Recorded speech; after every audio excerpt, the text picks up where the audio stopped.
Shalom, nama saya Andrea dan saya ingin menyaksikan pertolongan Tuhan yang luar biasa pada saat keluarga saya terpapar COVID pada bulan Juli di tahun 2021.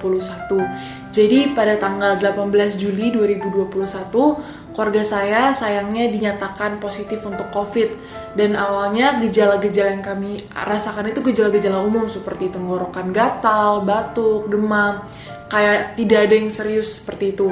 Nah, lalu pada tanggal 19 Juli 2021, kebetulan saya juga menjadi panitia di acara kampus, sehingga saya menghabiskan 3 jam depan laptop sambil ngemil gitu, tidak makan. Nah, setelah acara selesai, saya merasa dada saya sakit sekali dan saya juga merasa sangat lemas. Padahal kan sebenarnya saya cuma duduk kan, tapi 3 jam saya depan laptop gitu nggak bergerak. Akhirnya saya bawa tidur.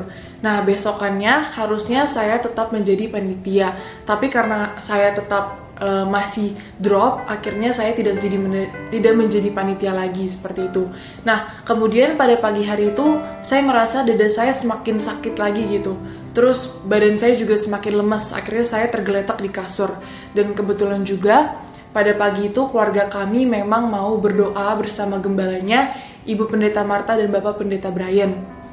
Saat kami sedang menceritakan kondisi kami, tiba-tiba saya merasa tubuh saya sangat lemas dan juga saya kesulitan bernafas gitu. Dan gak lama kemudian saya mengalami kejang. Akhirnya kami pun semuanya panik, keluarga saya panik dan langsung mulai doa. Keluarga saya juga ada yang join Zoom untuk bersama-sama berdoa.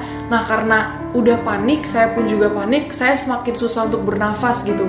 Akhirnya Ibu Pendeta Marta mengingatkan mama saya untuk berserah, untuk tenang dan berserah supaya kehendak Tuhan yang jadi. Seperti itu. Akhirnya gak lama kemudian, puji Tuhan, kejangnya hilang dan saya pun bisa bernafas dengan normal. Nah, akhirnya saya kembali beristirahat, kami kembali sekeluarga beristirahat. Kemudian di siangnya kami memang ada PCR test untuk sekeluarga kami berlima. Dan pada saat adik saya sedang dites, saya tiba-tiba merasakan sakit kembali di dada saya. Kali ini lebih sakit gitu. Terus saya kesulitan untuk bernafas. Saya merasa tubuh saya benar-benar lemes, kaki saya kaku, tangan saya kaku, tubuh saya semuanya kaku dan dingin, mulut saya kaku, pokoknya saya ketakutan gitu. Dan ketika dicek, saturasi saya pun juga terus menurun dari 80, 70 terus menurun. Dan saya juga merasa saya kesulitan untuk bernafas, kayak untuk bernafas tuh sedikit banget gitu. Dan saya mulai ketakutan, akhirnya langsung telepon lagi Ibu Pendeta Marta dan juga Bapak Pendeta Brian, dan juga kemudian ada petugas kesehatan kan yang sedang mengambil PCR test. Dia juga cek nadi saya, dia juga bilang, wah kalau ini mbaknya kuat banget, tapi saya percaya itu Tuhan yang kuat gitu. Dia juga mulai berdoa dengan agamanya sendiri. Dia juga gak berani untuk gendong saya ke ambulans karena takutnya saya lewat gitu. Dan di momen itu saya benar-benar takut karena saya merasa rasanya kayak udah lepas dari tubuh gitu. Karena tubuh saya benar-benar lemes, gak bisa dikontrol. Tapi otak saya tetap jalan, pikiran saya tetap ketakutan. Mama saya nangis manggilin saya bisa dengar, saya bisa jawab, cuman mulut tuh gak bisa gitu. Akhirnya terus didoakan, dan pada saat itu Ibu Marta terus ingatkan saya untuk panggil Tuhan. Akhirnya saat saya ketakutan, saya bilang ke Tuhan, Tuhan saya mengucap syukur gitu. Saya mulai mengucap syukur buat hidup saya mengucap syukur buat keluarga saya mengucap syukur kalau saya bisa ada sampai saat ini. Pokoknya saya mengucap syukur kepada Tuhan dan saya bilang, Dia mau menyerahkan hidup Dia 100% ke tangan Tuhan. Setelah saya ngomong kayak gitu, saya merasa lebih tenang gitu. Istilahnya kayak kalau aku mati, kalau aku hidup gitu. Meskipun ada takut-takutnya kan mau masuk neraka atau surga ini, tapi benar-benar di titik itu saya nyerah, saya percaya sama Tuhan. Dan kemudian saya bisa ngerasain tubuh saya pelan-pelan kayak saya bisa kembali menggerakkan tubuh saya. Terus nafas juga semakin lebih enak, tapi saturasi masih rendah. Akhirnya saya dibawa dengan ambulans mau ke rumah sakit. Dan saya bisa ngerasain di ambulans itu saya semakin sadar gitu, udah mulai ngerti apa yang terjadi. Kayak tubuh saya juga semakin enak, saturasi saya naik terus dari 40, 60 karena sempat sampai belasan gitu. Akhirnya naik terus sampai akhirnya sesampainya di rumah sakit saturasi saya normal 98, dan sampai akhirnya rumah sakit pun menolak saya gitu karena memang saat sampai kondisi saya tuh sehat, saturasi bagus, juga saya nggak ada yang aneh-aneh gitu. Mereka pun bilang kalau mau dirawat silahkan, tapi di sini pasiennya tuh semuanya yang sudah kasusnya tuh yang berat-berat gitu. Saya pun mikirnya akhirnya udah di rumah aja.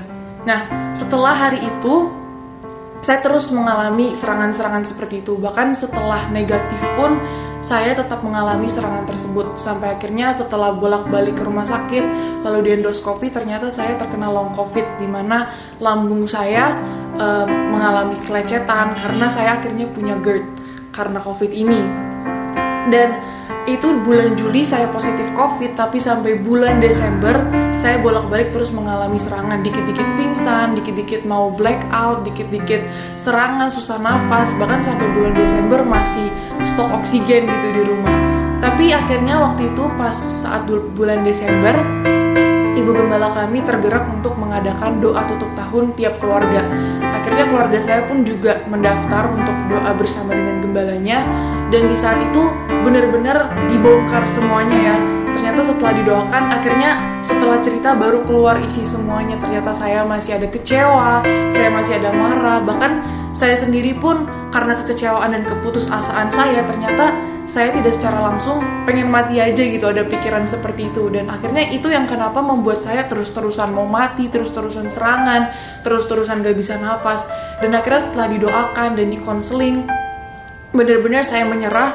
Sejak hari itu sampai sekarang saya lepas oksigen, gak pernah lagi saya serangan yang gak bisa nafas atau kaku, mulut kaku, itu semua udah gak pernah. Walaupun saya akhirnya tetap punya GERD, tapi itu pun bisa disembuhkan dengan mengubah lifestyle gitu. Jadi saya benar-benar bersyukur karena Tuhan memberi saya kesempatan kedua, dan saya yakin kalau saya masih ada sampai hari ini, Tuhan berarti masih punya tujuan dalam hidup saya. Tuhan masih ingin saya melakukan tugas-tugasnya. Jadi ini yang ingin saya mau nyaksikan ke Bapak Ibu semua, bahwa kita harus percaya seberat apapun masalah kita harus percaya kalau Tuhan tetap punya rencana buat kita. Walaupun kita merasa kadang putus asa, tidak ada jalan, percayalah Bapak Ibu, semua masalah yang kita hadapi punya maksud di belakangnya, baik untuk merubah kita, untuk membuat iman kita lebih lagi. Shalom, Tuhan Yesus memberkati.